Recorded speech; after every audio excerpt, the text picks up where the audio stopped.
Siapapun polisi yang masih punya harga diri, tunjukkan taring kalian, tinggikan kehormatan kalian dengan membuka kebenaran. Cuma di Konoha, hukum jadi mainan. Polisi bebas main tangkap-tangkap. Polisi menyusahkan rakyat melindungi pejabat. Mabes, buka CCTV itu. Kalau CCTV itu dibuka, yang 6 apa berapa yang sudah disita, di berita acara, kalau saya baca berita acara tebal ini, saya baca, CCTV belum dibuka. Terus apa lagi? HP. Pak, siapa sih sebetulnya yang harus menetapkan DPO di institusi Polri? Ya, semua penyidik bisa menentukan DPO, tapi kan sudah ada peraturan dari Kabar Eskrim. Nah, itu yang harus ditempuh. Seperti contoh Peggy ini. Kalau Peggy yang sekarang ditahan ini memang benar-benar dulu DPO, ya kan? Kan pernah disita sepeda motornya 2 dari rumahnya Peggy ini. Berarti kan rumahnya ketahuan. Nah, untuk pelaku ini, jangan ditangkap pelaku dulu, teori penyidikan begitu kan. Jangan langsung nangkap, cari buktinya dulu, setelah lengkap, syukur minimal dapat 2, syukur dapat 3, dapat 4, baru tangkap orangnya, karena ini bukan tertangkap tangan.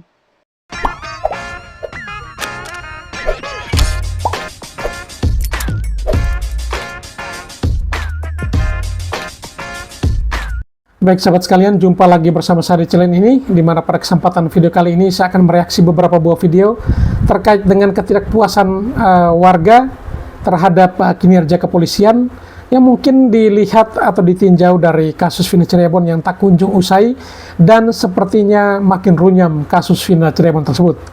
Dan bahkan netizen pun mengungkapkan ya kekesalan mereka terhadap pihak kepolisian. Pengacara Peggy Setiawan, Tony RM, mengatakan bahwa ada 3 oknum polisi yang menyebabkan kasus Vina ini menjadi runyam. Kira-kira siapa saja 3 polisi yang diungkapkan oleh pengacara Peggy tersebut?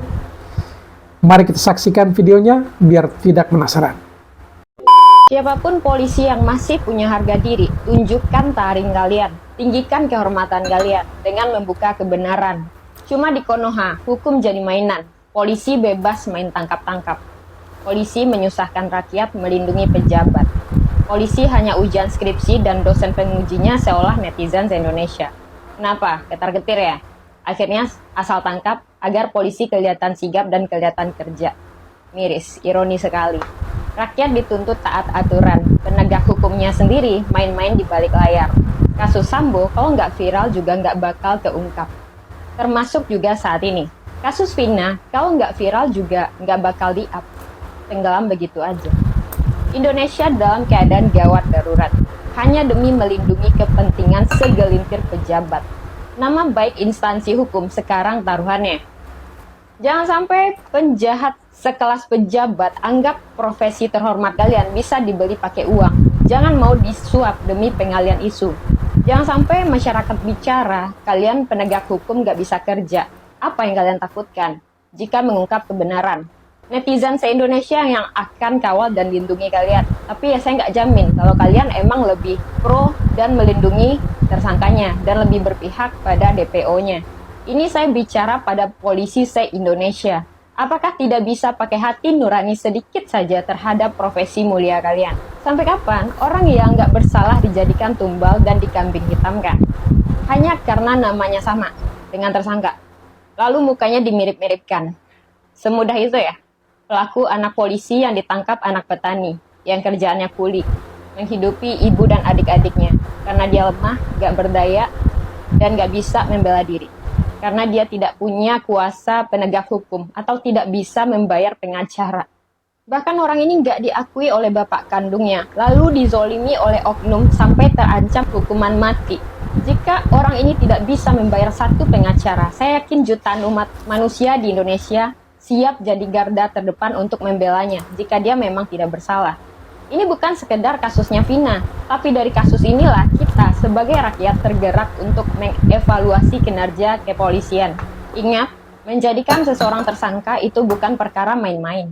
Jangan mempersulit pekerjaan yang sebenarnya mudah, membuatnya seolah-olah seperti benang kusut yang membuat seorang bingung dan pasrah, lalu melupakan kejadian ini.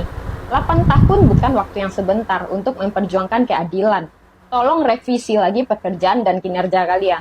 Share biar didengar semua orang. Bela orang ini, kawal sampai dia bebas jika dia memang bukan pelakunya. Tangkap pelakunya sampai dapat. Ada 3 sosok polisi yang membuat kasus Vina makin runyam guys. Menurut kuasa hukum Peggy Setiawan, yaitu Tony RM. Siapa saja ketiga polisi itu guys? Yuk kita bahas. Yang pertama, Kombes Pol Surawan. Ia sendiri ya guys adalah seorang anggota Dikrimum Polda Jabar yang bertanggung jawab atas penangkapan Peggy Setiawan. Menurut pengacara Peggy Setiawan, penangkapan Peggy Setiawan ini tidak berlandasan hukum karena Peggy sendiri selama 8 tahun ini tidak pernah dipanggil oleh polisi guys. Adapun orang yang menjadi DPO seharusnya sudah dipanggil 3 kali oleh pihak kepolisian, namun ia tidak kunjung datang. Barulah ia ditetapkan menjadi DPO guys. Namun Peggy sendiri tidak pernah dipanggil oleh polisi selama 8 tahun ini. Akan tetapi tiba-tiba saja dia ditangkap. Sehingga hal ini menjadi pertanyaan bagi rakyat Indonesia guys. Yang kedua, itu Rudiana, ayah kandung dari korban yang bernama Eki, pacarnya Vina Cirebon guys. Menurut Tommy RM, itu Rudiana adalah orang yang paling bertanggung jawab atas semua kegaduhan ini guys. Pasalnya, ia menemukan banyak kejanggalan dalam proses penangkapan 8 pelaku yang dilakukan oleh itu Rudiana. Tony pun menemukan fakta, seharusnya para pelaku diperiksa dan diinterogasi oleh anggota reskrim. Namun dalam kasus ini, itu Rudiana sendiri yang menginterogasi para pelaku. Bahkan banyak awak media dan juga pengacara, khususnya tim Hotman Paris, ingin meminta keterangan dari Ibtu Rudiana. Namun Ibtu Rudiana sendiri tidak mau bertemu dengan siapapun. Bahkan bisa dikatakan ia pun hilang secara misterius. Dan yang ketiga adalah Kompol Galiwardani. Sosok polisi yang satu ini ya guys juga disebut oleh Tony sebagai salah satu orang yang juga bertanggung jawab atas semerautnya kasus Vina ini. Pasalnya ia waktu itu menjabat sebagai Kasareskrim Polresta Cirebon di tahun 2016 silam, yang tentunya sudah pasti menangani kasus ini guys. Kini Kompol Galiwardani sendiri diperiksa oleh Propam Mabes Polri pada hari Kamis tanggal 6 Juni 2024 malam. Jadi bagaimana menurut kalian guys dengan 3 sosok polisi yang disebutkan oleh pengacaranya Peggy Setiawan ini? Apakah kalian setuju mereka semua harus bertanggung jawab atas semua kegaduhan ini guys? Silakan komen di bawah. Dalam pra-peradilan Senin pekan depan, kuasa hukum Peggy akan melaporkan ke penyidik hingga ke hakim dan juga ke Mahkamah Agung dan KPK. Penyidik dan hakim yang akan dilaporkan merupakan mereka yang memegang kasus ini 8 tahun silam. Pelaporan dilakukan agar pra-peradilan Peggy berlangsung dalam pengawasan ketat. Kuasa hukum yakin jika Peggy tidak bersalah dan hasil pra-peradilan akan membebaskan Peggy dari tuduhan polisi. Sementara pelaporan ke KPK dilakukan agar tidak terjadi kasus suap selama penanganan kasus Vina. Untuk mengantisipasi untuk mempersiapkan pra-peradilan ini, karena kami yakin alat buktinya yang dimiliki oleh penyidik itu minim atau tidak ada, khawatir hakim masuk angin, maka kami akan melakukan langkah-langkah pertama itu sudah dilakukan bersurat kepada KY memohon kepada Komisi Yudisial di Jakarta agar mengawasi proses pra-peradilan. Nah, itu sudah dilakukan oleh rekan kami Pak Marwan di Jakarta. Nah, yang kedua kami akan menyurati Badan Pengawasan Hakim yaitu di Mahkamah Agung, Badan Pengawasan Mahkamah Agung atau Bawas di Mahkamah Agung. Tujuannya sama, agar Badan Pengawasan Mahkamah Agung ini memonitor, mengawasi proses. Hebat para polisi-polisi Indonesia, nangkap DPO sangat cepat, dalam waktu 8 tahun baru tertangkap. Dan yang ditangkap juga itu aku yakin salah tangkap. Mau kita kasih jempol berapa lagi nih aparat penegak hukum kepolisian ini? Ini parah. Kenapa kami katakan parah? Ada dua biasanya kejaksaan dalam mengembalikan berkas, jaksa mengembalikan berkas itu ada 2. Pertama, unsurnya sudah terpenuhi. Hanya saja ada kekurangan, misalnya suruh melengkapi saksi, suruh melengkapi ahli biasanya. Kalau itu yang terjadi, maka alat buktinya sudah cukup. Nah, tetapi kalau kalimatnya adalah alat bukti yang ada belum memenuhi unsur, berarti alat bukti yang dilampirkan oleh jaksa, oleh penyidik itu, oleh penyidik Polda Jawa Barat itu, alat buktinya belum memenuhi unsur ke arah Peggy Setiawan itu adalah pelaku pembunuhan. Ini parah banget. Kami yakin penyidik Polda Jawa Barat tidak akan bisa melengkapi alat bukti karena memang alat buktinya itu memang tidak ada. Kan kami sudah sering berteriak. Kami berpendapat ya, menilai bahwa CCTV itu sebenarnya ada, namun ya itu didapat setelah 8 orang itu diamankan berdasarkan keterangan para terpidana itu kan pada dianiaya tuh ya, mereka pengakuannya kan dianiaya.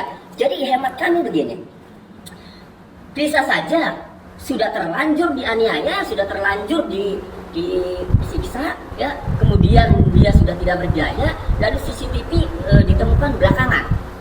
Setelah dilihat CCTV-nya, bisa saja ternyata ya bukan pelakunya, bukan yang ditangkap itu, bisa saja. Nah, kalau Pak Rudiana mau membantah, buka CCTV-nya. Jadi gini, jangan diambil angle yang di belakang, di ujungnya. Jadi arahan Bapak Kapolri melalui Bapak Kapolri ketika di Senataris ataupun sudah di PT IKA itu merupakan santiaji atau pembekalan buat mahasiswa S1, S2 dan S3 itu berlaku internal sebenarnya. Kedua itu adalah ruang akademis yang disampaikan kepada adik-adiknya untuk bisa mendapatkan evaluasi, masukan sehingga nanti ke depan lebih baik lagi. Kemudian yang ketiga, pada kesempatan penyampaian itu ada kronologis yang disampaikan. Jadi bukan hanya ujungnya saja bahwa tidak mulai selesai. Kejadian yang sebenarnya saya tidak mau menyampaikan lagi karena ini berkas sudah dilimpahkan kejaksaan, jadi nggak etis. Tapi karena ada pertanyaan masalah kaitan dengan statement yang ada di BTK tadi, kita sampaikan bahwa kejadian tanggal 27 di mana Ananda Eki dan Ananda Vina menjadi korban dengan profesi sebagai korban laka lantas. Kemudian tanggal 28 sudah dimakamkan karena muslim, selayaknya untuk segera dimakamkan. Perkembangan dari informasi laka lantas tadi ternyata berubah. Informasinya itu adalah korban kriminalitas, bahkan bisa dibilang pembunuhan yang sangat sadis. Kenapa demikian? Karena hasil otopsi menyampaikan demikian dan saksi-saksi saat itu dikumpulkan oleh penyidik tanggal 31 itu adanya laporan polisi. Setelah dilaporkan di tanggal 31 dan untuk pembuktian lebih lanjut maka dibutuhkan adanya ekshumasi ataupun bongkar jenazah tanggal 6 September, berarti 10 hari setelah korban dimakamkan. Nah, yang dimaksud oleh pimpinan adalah kalau seandainya dari awal petugas yang datang ke TKP lebih teliti sehingga dia bisa menemukan tanda-tanda hal tersebut, tentu saja akan lebih mudah untuk dilaksanakan scientific criminal investigation. Dan pada waktu setelah 10 hari tadi tetap dilaksanakan diotopsi, kemudian diambil bekas darahnya masih tersisa, kemudian diambil spermanya dan sebagainya. Namun menurut keterangan ahli yang bertugas mengambil darah itu setelah 10 hari sudah kondisinya tidak bisa diteliti secara saintifik, sehingga sayang. Tapi langkah-langkah saintifik tetap dilaksanakan, termasuk ahli toksikologi dan lain sebagainya. Itu menjadi masukan yang utuh, bukan tidak dilaksanakan, tetapi dilaksanakan. Dan pengarahan semacam ini bukan hanya sekali dilaksanakan oleh pimpinan, sering kali disampaikan untuk mengingatkan kembali jangan mudah menyimpulkan kejadian. Terakhir Kompolnas menyampaikan penyidik sudah mengantongi nama 5 Peggy Setiawan.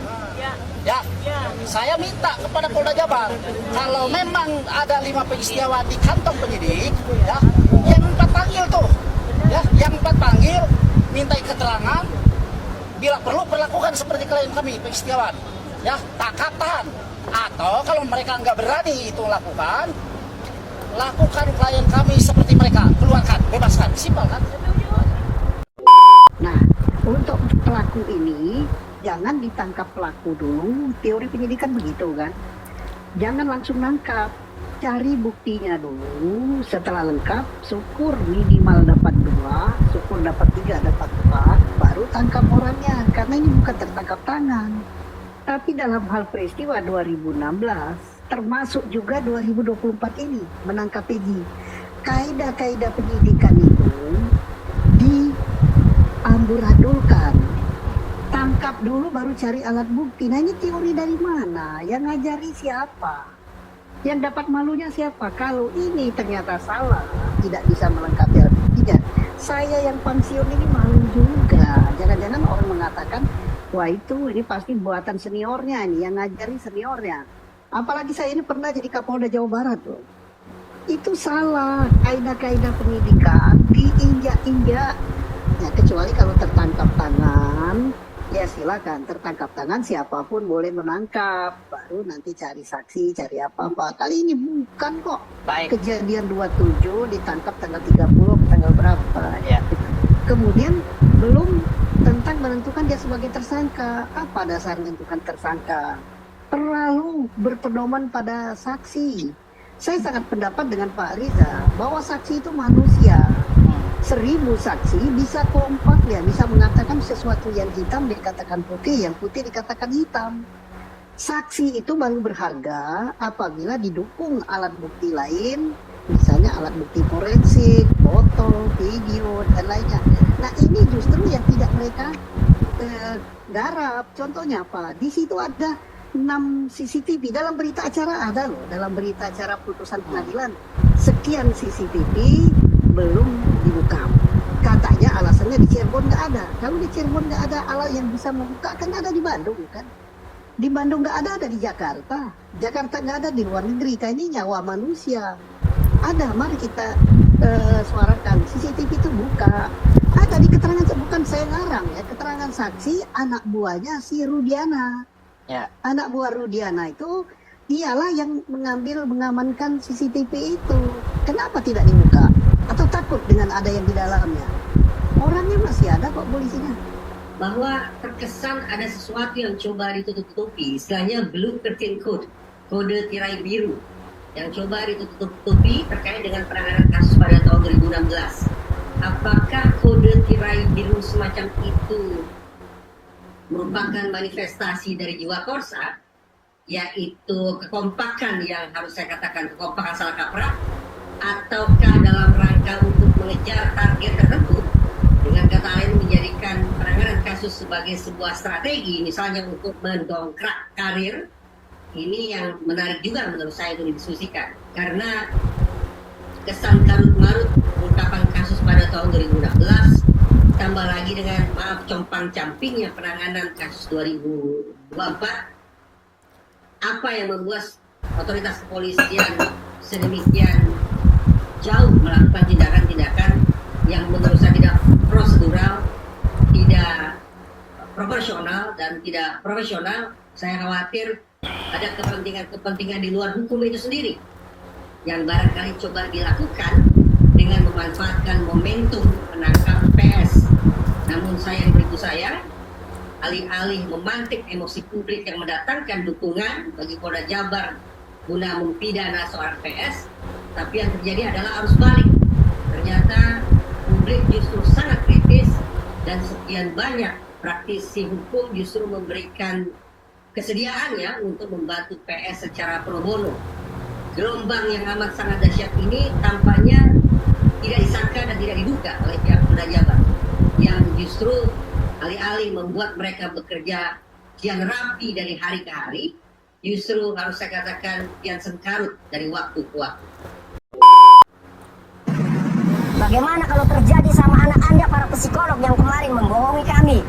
Penyidiknya itu katanya psikologi itu dilakukan untuk agar hati-hati dalam menuduh Peggy Setiawan, dalam menetapkan tersangka. Hati-hati, nyatanya dipelintir, dimanfaatkan, disalahgunakan untuk menggiring opini bahwa Peggy Setiawan adalah cenderung orang yang melakukan tindak pidana.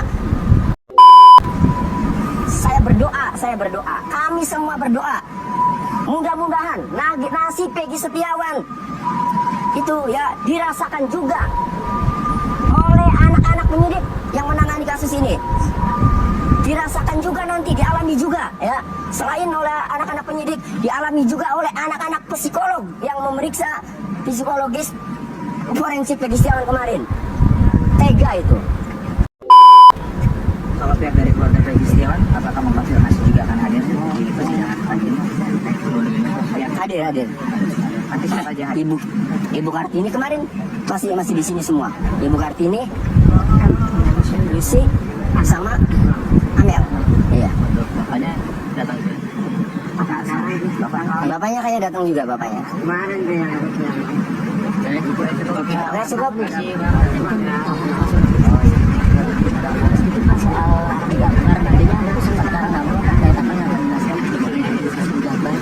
Ya, Liga Akbar itu kan kalau nanti diperlukan, sebenarnya Liga Akbar itu masuk ke pokok perkara karena penyidik dalam menjelaskan kronologinya membaca dakwaan yang tahun 2016 ya, yang tertuang dalam putusan itu Liga Akbar itu di situ disebutkan bahwa bersama-sama dengan Eki Muhammad Rizki, kemudian saat dilempari ya, bersama-sama dengan Muhammad Rizki saat dilempari, kemudian kalau Liga Akbar berhasil menyelamatkan diri kan gitu. Nah kemudian Muhammad Rizki terus dikejar yang berboncengan sama Vina, akhirnya terjadilah naasnya, kemudian meninggal. Nah ternyata Liga Akbar ini yang dituangkan dalam, yang dibacakan dalam dakwaan di kemarin ya, putusan itu ya yang dibacakan penyidik. Ternyata Liga Akbar itu kan sudah ramai muncul di media sosial juga bahwa iya waktu itu kesaksiannya mengaku diarahkan oleh Pak Rudiana. Nah jadi nanti akan kami pertimbangkan kalau itu masuk pokok perkara ya mungkin tidak, tetapi kalau memang itu penting ya nanti bisa hadir sebagai bersaksi. Tapi Liga Akbar ada, nanti bentar lagi datang. Setelah konservasi apakah Peggy akan dihadirkan kemarin sesuai pernyataan dari kuasa hukum mau dihadirkan, itu gimana artinya? Ya ini hakim untuk fair harusnya memerintahkan kepada termohon yang melakukan penahanan, status penahanannya kan masih oleh termohon Peggy Setiawan. Harusnya hakim memerintahkan kepada termohon atas permintaan termohon agar dihadirkan harusnya. Kemarin itu kan masih terlihat sebenarnya tidak wajib dan seterusnya kan. Akan tetapi ya sikapnya sedikit saja ya yang tidak mengakomodir pemohon secara hukum, itu yang masih wajar secara hukum, itu akan dinilai bahwa ini tidak fair, tidak adil. Itu makanya kami minta Hakim Tunggal Pak Iman Sulaiman agar memerintahkan kepada termohon agar menghadirkan Peggy Setiawan. Bisa ditanya agar sejauh mana hakim bisa menilai jawaban-jawaban Peggy Setiawan jika diperlukan untuk ditanyakan. Oke, terima kasih Bang Tony. Iya. Inilah Suhandi Cahaya, saksi ahli pidana yang katakan Peggy Setiawan adalah korban salah tangkap. Tak bisa mengelak, Polda Jabar seakan dibuat kelimpungan oleh Suhandi Cahaya. Suhandi Cahaya sudah menjadi ahli pidana sejak 2005 dari 200 perkara yang ditanganinya. Bahkan beliau telah membuka kantor hukum sendiri sejak 1983. Dia juga memiliki sebutan Doctor of Law. Gelarnya saja Profesor Dr. Suhandi Cahaya SH MH MBA. Tak main-main, Suhandi juga sebagai petugas aktif ahli di Polda Metro Jaya. Menegaskan kedatangannya bukan untuk menyudutkan pihak penyidik yaitu Polda Jabar dalam penangkapan Peggy Setiawan, dan dia berharap dengan kehadirannya Polda Jabar lebih paham agar kedepannya pihak penyidik tidak salah dalam menjalankan prosedur penyidikan. Gimana pendapat kamu guys? Penyidik langsung main tangkap aja, itulah akibatnya jadi sampai di sini. Kalau diperhatikan pengacaranya Peggy Setiawan ini mentalnya mental singa banget, padahal yang dihadapi itu adalah institusi kepolisian. Nah pasti di belakang para pengacara ini ada orang-orang kuat. Siapa menurut kamu? Paling Deddy Mulyadi kan, karena dia kader Gerindra. Di belakangnya itu ada Jenderal Prabowo, di belakang Jenderal Prabowo ada Presiden Jokowi. Salah. Yang benar yang membackingi mereka itu adalah netizen Indonesia. Logikanya gini aja. Kira-kira Presiden Jokowi, Jenderal Prabowo, Deddy Mulyadi mau nggak dukung kasus ini kalau itu ternyata dibenci oleh masyarakat? Justru mereka mendukung itu karena kita memang mendukung juga terhadap kasus ini. Begitu loh. Cuma memang Deddy Mulyadi inilah orang yang paling berpengaruh membelokkan opini masyarakat yang sebelumnya terfokus kepada korban Eki dan Vina, sekarang fokusnya terhadap pengawalan keadilan terhadap tersangka dan terpidana. Ya buat kalian barudak Sunda bersyukurlah punya Kang Deddy. Pokoknya mah buat Kang Deddy Mulyadi dan barudak Sunda well sadayana. Siapa hakim anggota? Dosa Anda kalau ini ternyata tidak benar. Halo Pak Hakim, halo Pak Jaksa, yang dulu kalau seadanya PK itu menang atau Anda salah memvonis, Anda ceroboh, sadar. Karena hal ini bisa menimpa anak Anda, istri Anda, Pak D Anda, dan diri Anda sendiri. Kenapa 6 CCTV yang sudah disita itu tidak dibuka? Handphone sampai hari ini tidak dibuka. Lah, aneh dan ajaibnya, Pak Jaksa menerima saja. Lebih hebat lagi, Pak Hakim manut saja diputus, padahal perkara ini ancaman hukumannya mati. Dan dia berani menjatuhkan hukuman seumur hidup. Gimana Pak Hakim ini? Mudah-mudahan benar acara ini Pak Hakim. Siapa hakimnya? Siapa hakim anggota? Dosa Anda kalau ini ternyata tidak benar. Kemudian hakim banding, itu juga mantuk-mantuk diputus juga. Hakim kasasi, Sami Mawon. Tolong Komisi Yudisial, awas ini hakim. Nah itu Pak Karni, jadi melalui mimbar ini, halo Pak Hakim, halo Pak Jaksa, yang dulu kalau seandainya PK itu menang atau Anda salah memvonis, Anda ceroboh, sadar. Karena hal ini bisa menimpa anak Anda, istri Anda, Pak D Anda, dan diri Anda sendiri. Kenapa saya ngomong begitu? Itu pernah menimpa saya. Nggak enak, gitu ya. Pakar hukum pidana dari Asosiasi Advokat Indonesia. Oh, berarti kalau masalah itu pidana udah jelas-jelas paham sekali ya. Ini kayaknya polisi lagi pusing semua nih, Prof. Ya. Masalah demi masalah demi masalah nggak demi masalah. habis-habis. Nggak habis-habis, Profesor. Dari masalah Sambo, masalah yang narkoba, tadi Minahasa, masalah ini pula. Tapi polisi bermasalah terus belakangan ini. Tapi ini kemarin kan terjadi yang kasus penabrakan nih, Prof. Iya. Nah, saya dapat video fullnya, Profesor. Tapi sebelumnya saya kenalin dulu, ini adalah Profesor Dr. Suhandi Cahaya, SH, MH, MBA, advokat, kurator, mediator, pakar hukum pidana, criminal legal expert, dosen konsultan HKI, Professor of Criminal Justice, regional professional chair, guru besar law and business from, wah ini panjang banget, tapi intinya ada from Filipina. Oh, tapi ini ada pakar hukum pidana. Ya, saya pakar hukum pidana, ada 2. Yang pertama dari Universitas Jayabaya, yang kedua pakar hukum pidana dari Asosiasi Advokat Indonesia. Oh, berarti kalau masalah itu pidana udah jelas-jelas paham sekali ya. Kalau kemarin yang masalah Pak, siapa sih sebetulnya yang harus menetapkan DPO di institusi Polri? Ya, semua penyidik bisa menentukan DPO, tapi kan sudah ada peraturan dari Kabar Eskrim. Nah itu yang harus ditempuh. Seperti contoh Peggy ini. Kalau Peggy yang sekarang ditahan ini memang benar-benar dulu DPO, ya kan? Kan pernah disita sepeda motornya 2 dari rumahnya Peggy ini. Berarti kan rumahnya ketahuan. Panggil aja orang tuanya. Pernah nggak ada surat panggilan dari kepolisian, dari penyidik 3 kali berturut-turut? Atau pernah nggak yang menanyakan di mana Peggy sebenarnya?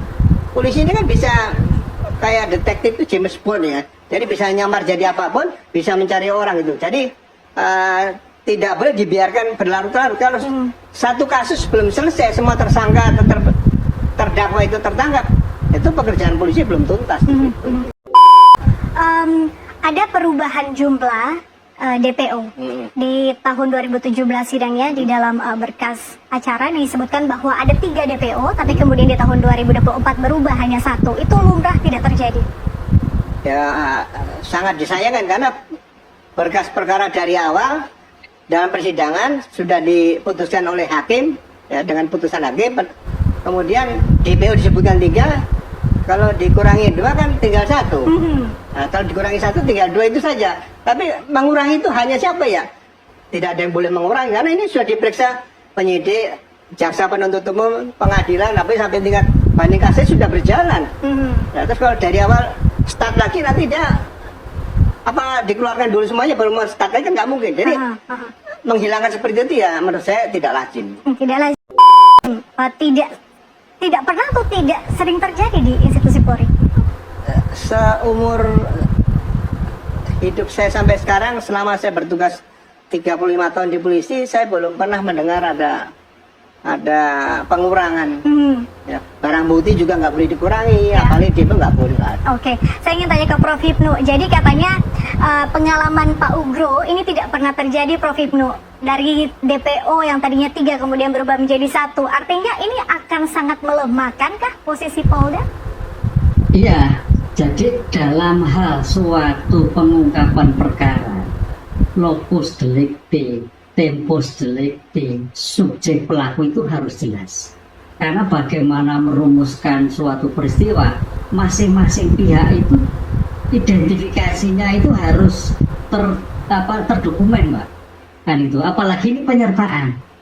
Sehingga tidak bisa suatu proses pengungkapan perkara itu namanya DPO fiktif, nggak bisa. Menambah-nambah juga nggak bisa. Kalau menambah-nambah bukti mungkin bisa, tapi kalau menambah-nambah orang itu nggak bisa. Dalam ilmu kriminalistik, kelemahannya memang dimungkinkan, itu teorinya ada bisa menambahkan untuk membulatkan suatu modus dari TKP yang ada. Tapi kalau seseorang subjek hukum tidak bisa. Ini yang harus dilakukan. Sehingga kalau memang tidak dicantumkan bisa. Karena kan sering terjadi kan 10 orang loh itu kena B kok tidak, C tidak pada pelaku bisa. Tapi kalau menambah justru DPO tidak bisa. Karena sebagai subjek pelaku identifikasinya jelas. Makanya kalau kita lihat sekarang ini kejaksaan melimpahkan kembali itu dalam rangka identifikasinya nggak jelas. Karena kalau tidak jelas berpotensi menjadi pesta, menjadi error. Ini makanya sekalipun kalau dilihat suatu perkara, Mbak, kalau sidangan polisi juga siapa A, B siapa, mana KTP-nya dan sebagainya. Sehingga kalau tidak ada ya tidak perlu. Kenapa waktu ditambah-tambahkan? Ini saya kira problem yang sedih harus dijawab ke depan, Pak. Oke, Pak Ugro, bisa tidak sebetulnya penyidik menetapkan seseorang menjadi tersangka di saat ada nama di DPO, kemudian ini beda dengan nama orang yang ditangkap dan ditetapkan sebagai tersangka. Di DPO dituliskan Peggy alias Peron, tapi yang ditetapkan tersangka adalah Peggy Setiawan. Ya, makanya dalam menentukan DPO sebetulnya sudah di ya paling tidak surat panggilan sebagai tersangka tadi. Kemudian orang tuanya juga sudah diadakan wawancara dan sebagainya, ciri-cirinya. Jadi bukan ditangkap DPO, sekarang baru cari ada kartu keluarga, ada ijazah dan sebagainya. Ini kaitannya dengan kasus yang pembunuhan Egi dan Vina ini nyambung ke DPO ini, kartu keluarga dan mungkin kartu ijazah dan sebagainya nggak nyambung itu. Jadi ini kartu keluarga dan surat-surat lainnya itu bukan berarti itu surat yang disebutkan dalam alat bukti dalam KUHP. Yang nomor 3 kan surat ini. Biasanya kalau surat itu ditemukan kalau misalnya dalam pemalsuan, itu ada surat. Oke. Prof Ibnu, surat yang kuat dijadikan alat bukti sebetulnya surat yang seperti apa, Prof? Dalam ilmu pembuktian, karena dalam hukum pidana itu adalah mencari kebenaran material, semua surat baik itu formil, baik dilakukan pejabat, baik yang catatan-catatan yang lainnya, sekalipun tidak ada identifikasi, kalau itu ada hubungan tidak pidana yang bisa menggambarkan, bisa menjadi alat bukti. Beda dengan perdata. Perdata harus jelas siapa yang mengeluarkan, tanda tangan siapa, dilegalisir atau tidak. Tapi dalam pidana enggak. Dikumpulkan, makanya nanti dikelompokkan apakah barang bukti menjadi alat bukti. Nah itu, Pak. Kalau ini termasuk dengan BAP yang tadi kita sempat bicarakan? Iya, makanya semua masuk screenshot semua sebagai alat bukti. Sepanjang itu bisa menjelaskan tentang suatu peristiwa pidana. Jadi masalah formal tidak formal, kalau surat semua bentuk tulisan di dalam pasal 187 huruf D itu mempunyai kekuatan sepanjang bisa menjelaskan, menggambarkan peristiwa yang sedang diperiksa. Mabes, buka CCTV. Kalau CCTV itu dibuka, yang 6 berapa yang sudah disita, di berita acara, kalau saya baca berita acara tebal ini, saya baca CCTV belum dibuka. Terus apa lagi? HP-nya Peggy, HP-nya siapa namanya? Vina, HP-nya siapa namanya? Egi, ditambah HP orang-orang yang dihukum ini disita. Apakah ada bukti percakapan? Ya, ada bukti percakapan, ada bukti WA, ada bukti video dan apa-apa. Ini belum juga dibuka. Nah, 2 ini alat bukti forensik. Nah, 1 lagi. Nah, ini kita sudah masuk ke materi perkara ya. Ya, karena pada prakteknya itu akan dibuka di pengadilan. Ya, tapi sekaligus kita ini bukan hanya ini saja. Mengapa saya yakin Peggy ini akan bebas? Nah, saksi. Kalau saya jadi polisi, jadi penyidik sekarang ini, yang saya perdalam adalah aib. Kenapa? Adanya nama 11 nama itu berasal dari berita acara Rudiana. Rudiana tidak ada di TKP. Rudiana dari mana? Pasti dari Aep. Sama siapa lagi satu? Dede. Ya. Sama satu lagi Mel-Mel. Ini yang harus diperiksa. Rudiana diperdalam. Dari mana dapat nama 11 ini? Karena ada di berita acara Rudiana. Terus Aep dari mana tahu 11 ini? Ngasih tahu Rudiana. Kemudian Dede dari mana? Jangan-jangan ini pelakunya. Ya, saya tidak duduk ya. Jangan-jangan si Aep ini pelakunya. Kok dia bisa tahu persis? Nah, ini saya curiga besar. Mudah-mudahan Aepnya nggak lari. Bisa jadi pelakunya itu Aep. Nah ini kalau saya berversi sebagai penyidik, saya kembali ke titik nol. Jadi menyidik si Peggy ini yang ditangkap sekarang ini harus kembali ke titik nol, jangan diambil di tengah. Cari CCTV itu, nggak ada sih. Guys, to the point ya, sebetulnya sejak tahun 2016 pada saat mereka mendapatkan Peggy Setiawan ini, tapi mereka tidak melanjutkan karena mereka merasa bahwa kasusnya sudah selesai di mana sudah ada keputusan dan sudah dihukumnya sekian orang itu yang bahkan ada sampai hukumannya seumur hidup gitu. Jadi mereka menutup dan walaupun masih masuk di dalam list mereka sebagai di dalam daftar pencarian orang itu ada nama Peggy Peron. Nah, Peggy Peron ini dia beserta 2 orang DPO lainnya itu memang sengaja mereka masukkan ke list daftar pencarian orang, tetapi mereka kaburkan. Munculnya Peggy kasus di 2024 ini dia, kenapa mereka menargetkan Peggy, nama Peggy? Karena mereka merasa nama Peggy sudah mereka kantongi sejak 2016 dan salah satu target mereka yang akan mereka jadikan korban untuk jadi tertuduh itu adalah Peggy Setiawan si kuli bangunan ini. Jadi sejak 2016 itu masuk ke dalam list mereka, tapi mereka yakin, mereka tahu bahwa bukan Peggy Setiawan ini pelakunya. Hanya saja sekarang mereka mencuatkan kembali nama Peggy Setiawan karena ini merupakan pilihan terakhir mereka bahwa Peggy Setiawan ini yang bisa dijadikan target untuk menyembunyikan Peggy yang sebenarnya. Karena saya tahu mereka sudah tahu siapa Peggy Peron itu. Dan kenapa mereka nggak bisa tangkap? Ini yang jadi pertanyaan. Jadi mereka ngotot sekarang untuk Peggy Setiawan si kuli bangunan ini dia lanjut proses sampai dia menjadi terdakwa. Karena intinya mereka mau mengenyampingkan si Peggy Peron yang masuk ke dalam daftar pencarian orang yang mereka sudah tahu banget orangnya itu ada di mana dan siapa. Jadi kalau kita jeli mau melihat dari persidangan sampai 2 hari terakhir ini sudah terlihat jelas sebenarnya, sudah bisa dibuktikan, dan pembuktian ini banyak dibantu oleh netizen, banyak dibantu oleh Mbak Widya, banyak dibantu oleh Kang Deddy untuk memperjelas. Kalau tidak ada media sosial, kalau tidak ada Kang Deddy, tidak ada Mbak Widya, saya yakin banget ini nggak akan bedanya dengan 2016 lalu. Kasus mereka tutup rapat-rapat, sidang mereka tutup rapat-rapat, dan mereka dengan seenaknya saja menentukan pilihan mereka siapa yang akan jadi tersangka di dalam kasus ini. Jadi di sini kita belajar juga guys, bukan hanya lewat bangku sekolah, tapi lewat media sosial kita bisa belajar dari sini. Kita belajar dari pengacara-pengacara handal yang memang benar-benar bekerja dengan hati nurani. Belajar dari orang-orang baik yang memang bekerja berdasarkan hati. Mbak Widya, Kang Deddy, dan masih banyak lagi.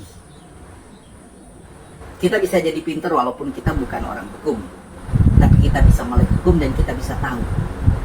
Kita bisa mengerti dan kita bisa belajar untuk bisa menjadi orang baik yang memiliki hati dalam menjalankan kehidupan, membantu sesama kita, apalagi mereka yang tidak bersalah. Baik sahabat sekalian, demikian saja beberapa buah video yang coba saya reaksi pada kesempatan kali ini. Bagi para sahabat sekalian yang ingin berkomentar, silahkan tulis komentar di kolom komentar tentunya. Dan juga kepada para sahabat yang belum sempat memberikan dukungan untuk channel ini, mohon dukungannya dengan menekan tombol subscribe dan membunyikan tanda loncengnya. Akhirnya saya mohon undur diri dari hadapan para sahabat sekalian. Sampai berjumpa kembali di video kami selanjutnya. Sekian dan terima kasih.